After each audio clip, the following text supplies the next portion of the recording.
பவுலுக்கு ஒரு ஊழியத்தை அவனை சந்திச்சார் இல்லையா? வாசித்தோம் அப்போஸ்தலர் 9.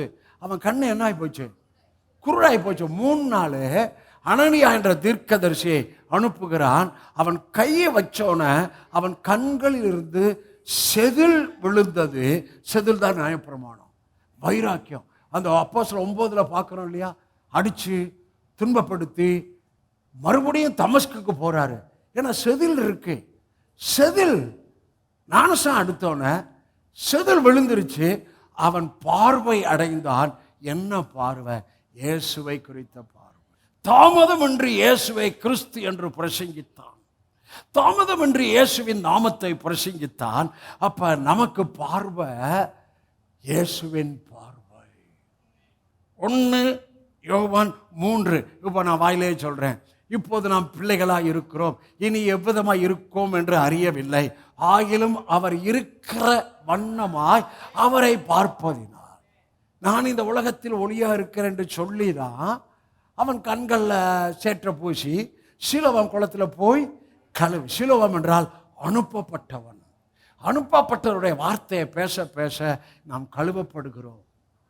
அனுப்பப்பட்டவன் வார்த்தையை பேச பேச நாம் பரிசுத்தம் அடைகிறோம்.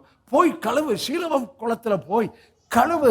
அவன் அப்படியே போனான், விசுவாசித்தான், போனான், கழுவினான், பார்வை அடைந்தான். நம்ம சபைக்கு உங்களுக்கும் எப்போது இயேசுவின் பார்வை இருக்கணும், இயேசுவை குறித்த வெளிச்சம் இருக்கணும். அந்த இயேசுவின் பார்வை உங்களுக்கு வர வர உங்களுக்குள்ள இருக்கிற ஒளி இன்க்ரீஸ் ஆகும். நல்லா கவனிங்க பாஸ்டர். அது எப்படி பாஸ்டர் ஒளி இன்க்ரீஸ் ஆகும்? ஆகுமா இல்லையா? ஆகும். நீதிமானுடைய பாதை காலையில இருந்து நடுப்பகல், காலையில் சூரியன் உதிக்குது, அப்புறம் போக போக போக போக நடுப்பகல் உதிக்கிற சூரியனை போலதான் உங்களை சொல்லியிருக்கிறார்.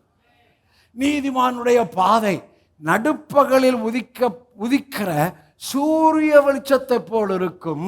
அப்ப அந்த நடுப்பகலில் உதிக்கிற சூரிய வெளிச்சம் போன ஒளிதான் உங்கள் ஆவியில் இருக்கும்.